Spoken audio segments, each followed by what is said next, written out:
Bem-vindo ao Contos da Meia-Noite. Aqui é a Fran. A partir de agora, o medo não pede licença. Apague as luzes, coloque os fones, feche os olhos e não olhe para trás. A história já começou. Antes de começar nosso relato, deixe aqui nos comentários de onde você está nos ouvindo. Rafael soube que o irmão havia morrido às 4h17 da manhã de uma terça-feira, antes que alguém ligasse.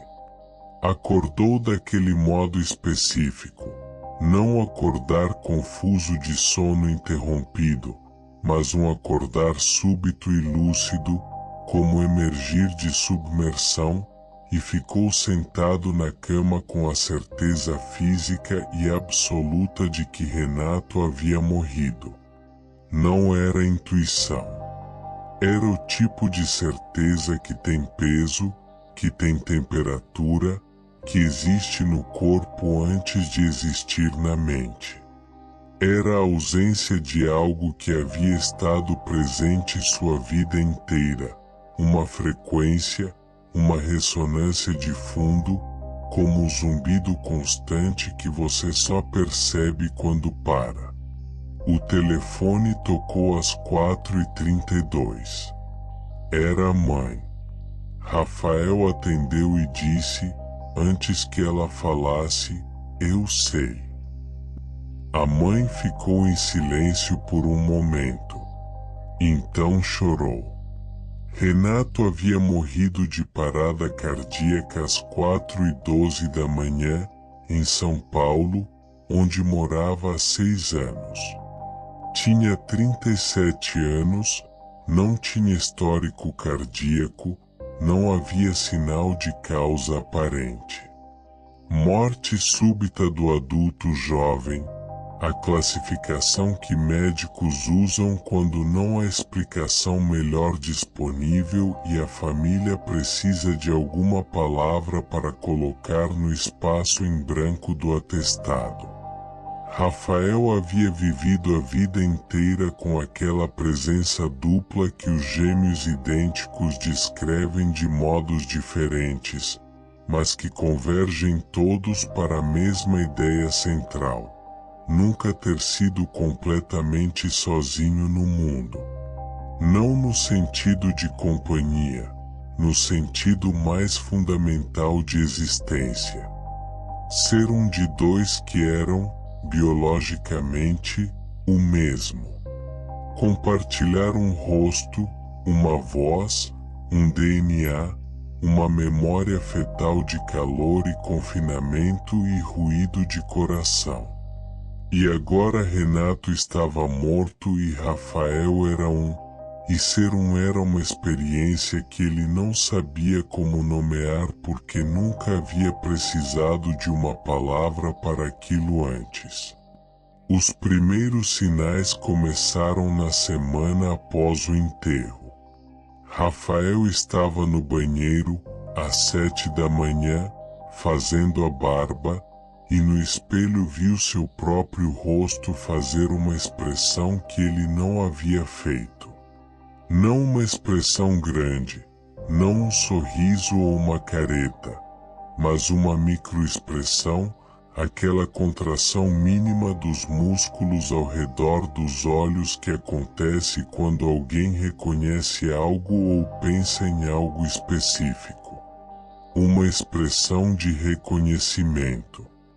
Enquanto ele estava com o rosto neutro, o rosto no espelho havia feito aquela expressão por um único segundo, antes de alinhar de volta ao neutro. Ele ficou parado, a lâmina de barbear suspensa, olhando para o próprio reflexo. O reflexo olhou de volta, neutro, igual a ele. Ele moveu a cabeça levemente para a direita. O reflexo moveu para a direita. Tudo normal. Ele voltou a fazer a barba e não disse a ninguém porque não havia o que dizer. Na segunda semana, acordou de madrugada com a sensação de que havia alguém na cama do lado, do lado esquerdo, que havia sido o lado de Renato quando os dois dormiam no mesmo quarto na infância, com aquela regularidade de hábito que persiste mesmo décadas depois, que faz você sempre ocupar o mesmo lado de uma cama mesmo quando o outro lado não tem nenhuma função além de ser o outro lado. Havia um peso naquele lado. Não o peso de corpo humano completo, o peso distribuído e específico de uma cabeça num travesseiro. Rafael estendeu a mão para o lado esquerdo. O travesseiro estava frio, mas havia uma depressão nele, o amassado de cabeça. Rafael ficou com a mão na depressão do travesseiro por um longo tempo. Era o tipo de momento em que um homem de 37 anos, que não havia chorado no enterro porque havia ficado ocupado apoiando a mãe, finalmente chora. E foi o que ele fez. Por um tempo considerável, sozinho no escuro do quarto, com a mão na depressão fria do travesseiro do lado esquerdo.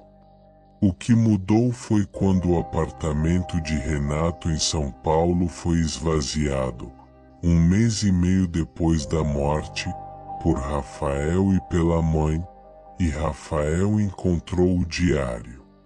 Renato havia mantido um diário desde os 20 anos. Rafael não sabia disso.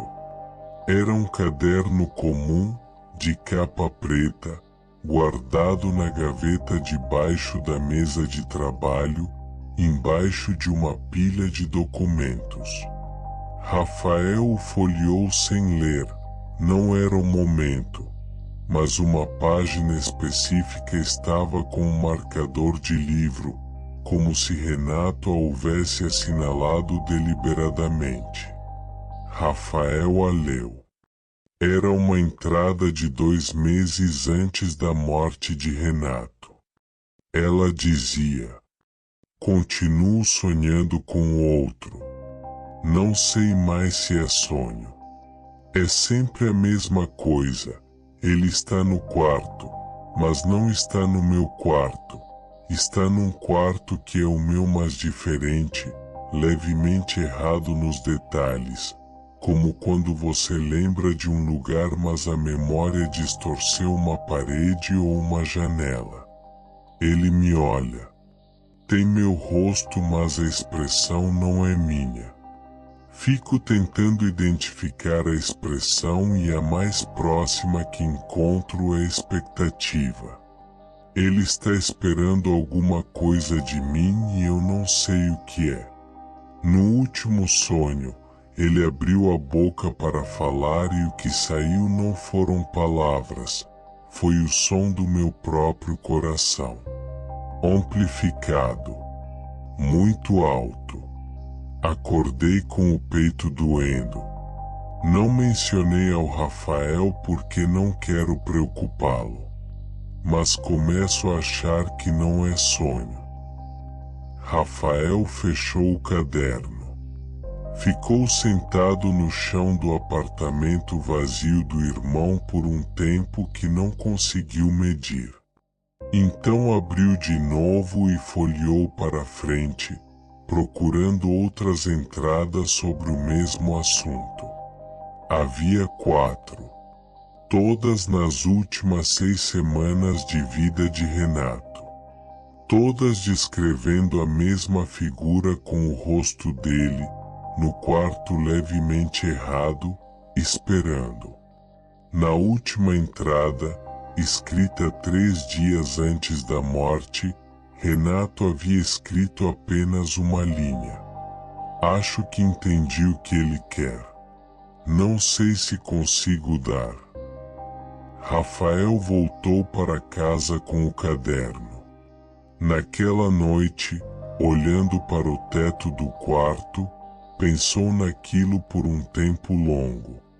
Então disse, em voz alta, para o escuro do quarto: Eu não sei o que você queria dele. Mas se quiser alguma coisa de mim, fala. Eu ouço. O quarto ficou em silêncio. O travesseiro do lado esquerdo ficou sem depressão naquela noite. E nas noites seguintes. Rafael ainda acorda às vezes com a certeza de presença no lado esquerdo da cama. Já não estende a mão para verificar. Há perguntas sobre os mortos que os vivos não têm instrumentos para responder, e há uma sabedoria, não resignação, sabedoria, em aprender a existir com a pergunta sem exigir a resposta. Renato havia tentado entender. Rafael havia aprendido com o irmão que entender nem sempre é o que a situação pede. Às vezes o que a situação pede é apenas que você esteja presente, que você permaneça, que você não vire o rosto. Ele permanece. Com a luz apagada, do lado direito da cama, e o lado esquerdo disponível. Como sempre havia sido. Como sempre será, ele sente, enquanto ele existir.